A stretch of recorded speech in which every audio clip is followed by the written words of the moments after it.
देखो ये है AS नंबर 26। इसमें ना सबसे पहले ना तुम ना कॉस्ट ऑफ इंटेंजिबल एसेट्स का ना मीनिंग देख लेना कि क्या होता है। वैसे तो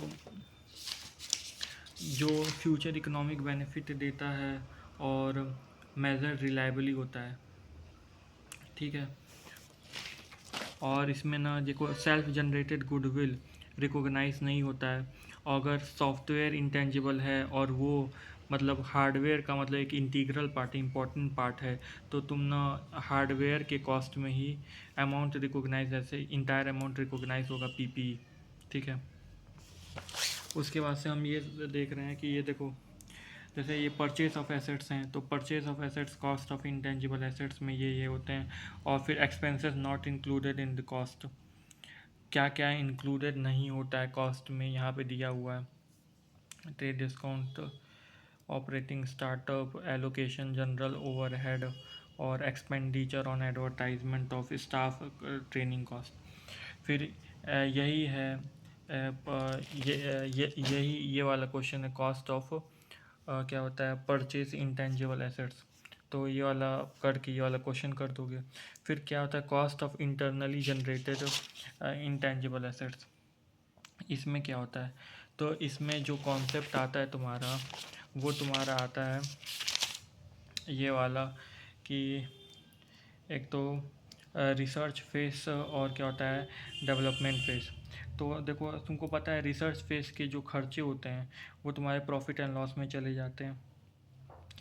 मतलब कि सम एक्सपेंडिचर्स, न्यू डिज़ाइन फार्मूला जब तुम करते हो और अभी तक वो कंप्लीट नहीं हुआ है तो उसको रिसर्च फेस कहते हैं।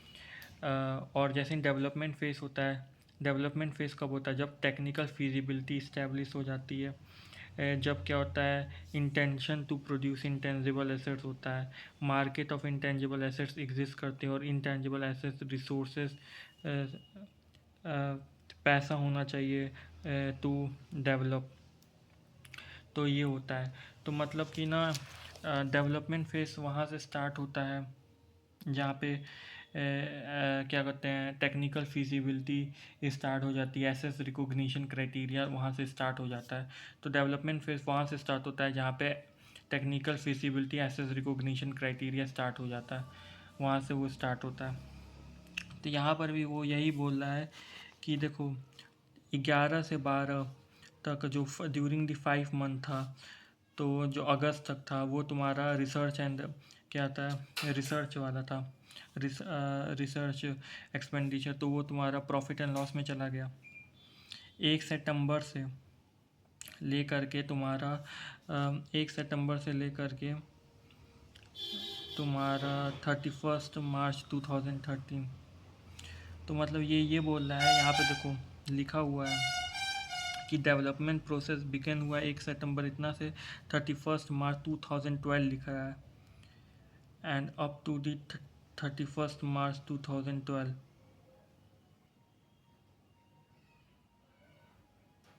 ठीक है, 31 मार्च 2012।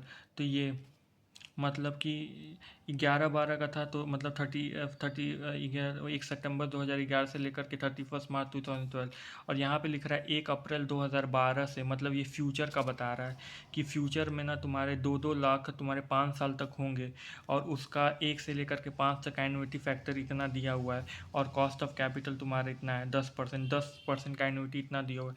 तो 2 लाखों को इससे इंटू कर दोगे तो तुम्हारा तो तुम्हारे ये आ जाएगा। तो ये तुम्हारा फ्यूचर वैल्यू, या ये जो तुम्हारा था 2 लाख ये फ्यूचर वैल्यू था। अब इसको तुम ना क्या हुआ प्रेजेंट वैल्यू पे लेते आए हो। ठीक है, इसको तुम क्या किए हो प्रेजेंट वैल्यू में लेते आए हो।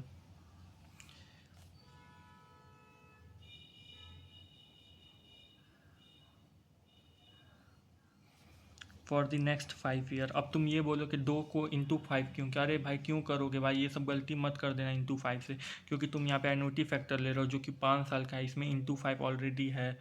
तो ये चीज़ करोगे तो तुम्हारा ये फ्यूचर वैल्यू तुम्हारा प्रेजेंट वैल्यू में हो गया। और तुम्हारी कॉस्ट कितनी आ रही है डेवलपमेंट की, 8 लाख की कॉस्ट है। तो इन दोनों में से जो भी लोअर होता है वो तुम्हारा cost of integral generated intangible assets का क्या हो जाता है पार्ट हो जाता है। और इन दोनों का जो डिफरेंस होता है वो तुम्हारा क्या हो जाता है, प्रॉफिट एंड लॉस में चला जाता है।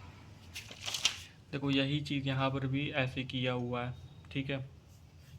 उसके बाद से सेम चीज़ यहाँ पर आ रहा है, क्वेश्चन नंबर 4 कह रहा है, क्वेश्चन नंबर 4 कह रहा है after completion of phase 2 the computer software is technically feasible. मतलब फेज़ 2 के बाद से वो डेवलपमेंट फेज़ में आ जाएगा। तो फेज़ 2 के बाद से मतलब कि ये 45,000 तो तुम्हारा प्रॉफिट एंड लॉस में चला जाएगा, और फेज़ 2 के बाद से मतलब कि ये, और यहाँ पे देखो डुप्लीकेशन ऑफ कंप्यूटर सॉफ्टवेयर, मतलब तुम डुप्लीकेट करके बेच रहे हो, पैकेजिंग कर रहे हो उसका, तो ये सब तो यार ये भी तुम्हारा प्रॉफिट एंड लॉस में ही जाएगा। मतलब कि 42 12 और ये 13, ये जो 67,000 है ये तुम्हारा कैपिटलाइज हो जाएगा एज अ सॉफ्टवेयर कॉस्ट, ठीक है। उसके बाद ये क्वेश्चन नंबर 5 है ना, ये ना तुमने एक बार वो सर की वीडियो में एक बार देख लेना, क्वेश्चन ना तुम देख लेना, क्योंकि कॉस्ट मॉडल लगता है, रिवैल्यूएशन मॉडल तो लगता नहीं है सर से। फिर उसके बाद क्या होता है, अमोर्टाइजेशन ऑफ दी, क्या होता है, इंटेंजिबल एसेट। अमोर्टाइजेशन में क्या करना रहता है, जैसे कॉस्ट ऑफ इंटेंजिबल एसेट तुम्हारी ये अलग से देगा, तुमको इसको ना रेशियो में करके इसको मतलब अमोर्टाइज करना रहता है, ठीक है। और फिर अमोर्टाइज करना रहता है, मान लो कि 2 ईयर के बाद ना तुम्हारा कॉस्ट ऑफ बेनिफिट तुम्हारा चेंज हो गया, तो सबसे पहले 2 ईयर का तुम डेप्रिसिएशन, तुम जो भी अमोर्टाइजेशन वाला माइनस करोगे इतना आया, और फिर इसको इस रेशियो में तुम फिर से बांट दोगे, ठीक है। यही चीज़ें होती हैं। और ना देखो अमोर्टाइजेशन पॉलिसी क्या होती है, लेस देन या मैक्सिमम 10 ईयर्स तक होती है। अगर तुम मोर देन 10 ईयर्स ले जा रहे हो तो तुम्हें ना नोट्स टू अकाउंट में ना इसका ना रीज़न देना पड़ेगा, इसका जस्टिफिकेशन देना पड़ेगा,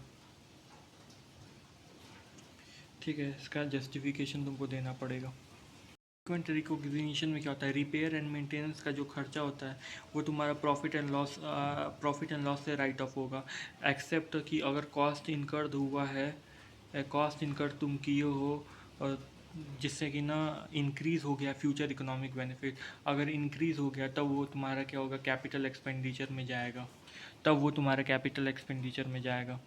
इसमें क्या हुआ है ना कि इसमें पहले 5 ईयर तक उसका था लाइफ, फिर उसके बाद से बोल रहा है ना कि आफ्टर 2 ईयर के बाद फिर से वो 5 साल के लिए क्या हुआ है, रिन्यू हुआ है।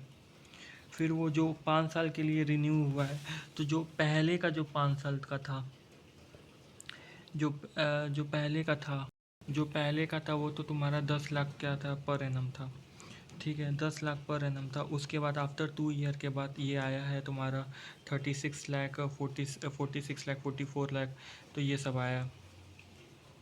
यहाँ पे दे रहा है company capitalise the cost and start the amortising the assets, ये 10-10 लाख पर एनम है, मतलब ये अमोर्टाइजेशन का अमाउंट दे रखा है, तुम इसको बेनिफिट से मत कंपेयर करना। नेट कैश फ्लो ये तुम्हारा बेनिफिट दे रखा है, तो सबसे पहले 20 लाख को 80 लाख में से माइनस करोगे, 60 लाख आएगा, फिर उसको 60 से इंटू करोगे तो वो वही है, सिमिलर टू क्वेश्चन नंबर 7, ये सिमिलर है क्वेश्चन नंबर 7 से।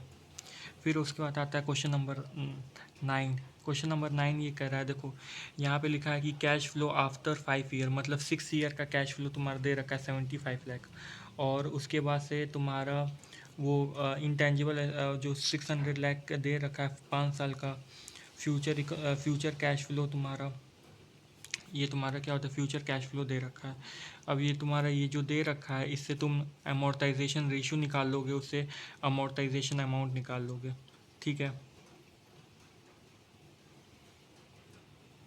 ये बोल रहा है आफ्टर 3 ईयर, 3 ईयर के बाद से उसको लगा कि और 3 ईयर के लिए बैलेंस होगा, तो बैलेंस का तो ये आफ्टर 3 ईयर दे रखा है, 1 2 3, पहला जो 3 साल का अमोर्टाइजेशन करोगे वो इस इतने में करोगे, इतना रेशियो, इतना रेशियो, इतना रेशियो, इतना, ठीक है।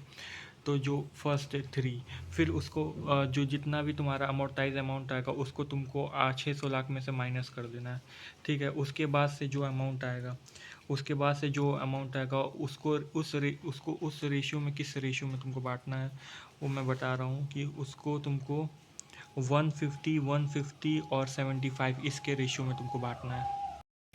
देखो ये वाला भी क्वेश्चन सिमिलर है, लेकिन इसमें ना जो तुमको पूछ रहा है वो तुम्हारा पहला वाला पूछ रहा है तुमको फॉर द ईयर एंडेड 31 मार्च 2017। तो 31 मार्च 2017 तो 1 मार्च 2016 से लेकर के 31 मार्च 2016 मतलब सेकेंड ईयर का सिर्फ तुमको निकालना है। तो यहाँ पे सिर्फ तुम सेकेंड ईयर का निकालोगे। और इसकी एंट्री क्या होती है अमोर्टाइजेशन की। अमोर्टाइजेशन अकाउंट डेबिट, तो जो भी एसेट्स होता है मतलब जो भी इंटेंजिबल एसेट्स होता है, और फिर profit and loss account debit to amortisation. ठीक है। फिर उसके बाद ये जो ये वाला आ रहा है, तो 1/4/2011 से लेकर के 31 मार्च 2017 तक तुम्हारे सिक्स ईयर होते हैं।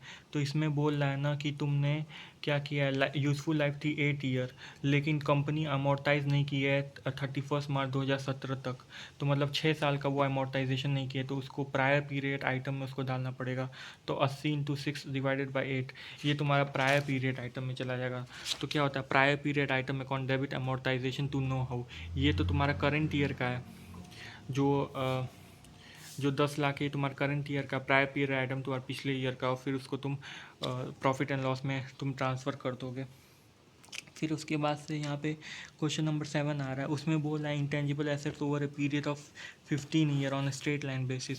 लेकिन जैसा कि रिब्यूटेबल प्रिजम्पशन है, useful life will not exceed 10 year from the date of the assets available for use. ठीक है।